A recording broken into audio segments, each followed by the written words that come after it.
So what would you say would be the strategies that clinicians or experts in MS should implement to ensure that these patients are sustaining a good quality of life? I know there was something, I believe one of your conclusions was about a transition visit. So if you could talk to that as well as other, ideas that may be put forth, to, ensure that these patients are getting the treatment that they need. So a lot of it, and I don't have a defined point, and hopefully that's something we can figure out in further studies, is listening very carefully for that point where teenagers are ready to listen. And there may be a sense in the beginning that it's just too overwhelming, or they know that their parents are taking care of it, or perhaps they're in a bit of denial, or just that they want some time to process things. But listening for that point when they're there and they're starting to engage in the visits and saying, okay, maybe now it's a good time to talk about transition, and bringing up with the patient and the families together and saying, let's make an additional visit. Let's not take away from the care that you're already providing for the physicians, that you're not going to shortcut one visit. I tell the families, next time you come by, we're going to do an additional visit. And when you walk in the door, we're going to talk about transition. And if I start talking about other stuff, unless there's something critical going on, let's just put that to the side. We can make another visit in a couple of weeks or whenever that we need.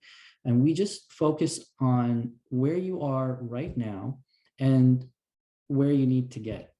So you create a pure transition visit, and it doesn't have to be the only one. There can be more than one depending on how it goes. And you just ask, what are your goals? You ask the teenager, you ask the family, you say, where do you want to get to? Are you happy with where you are now?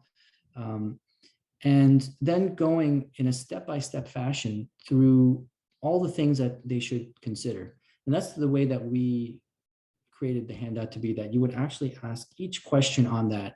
And, maybe they say, yeah, I thought about that, no problem, next.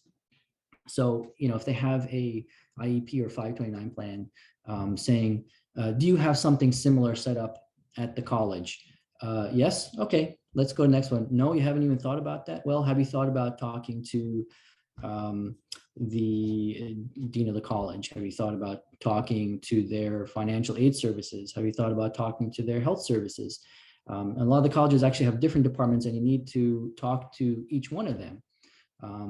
Have you thought about what happens if you get sick there? Do they have a nurse on campus? And especially if the school or the workplace is somewhere further away from where they live now, do they have a local ER?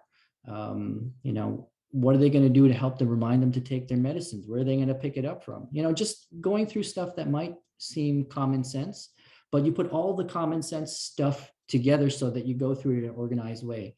And invariably, you'll always find somebody say, oh, yeah, I hadn't thought about that. Let me just double check. And I think that'll go a long way. It's probably not everything we need.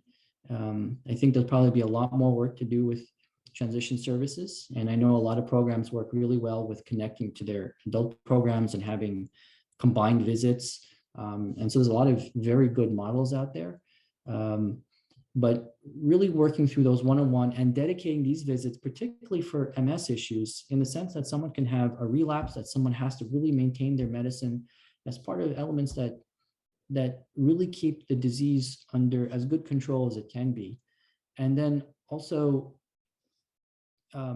emphasizing with people that their outlook, their sense of involvement really does make an impact, or probably makes a big impact on how likely they are to get to those outcomes.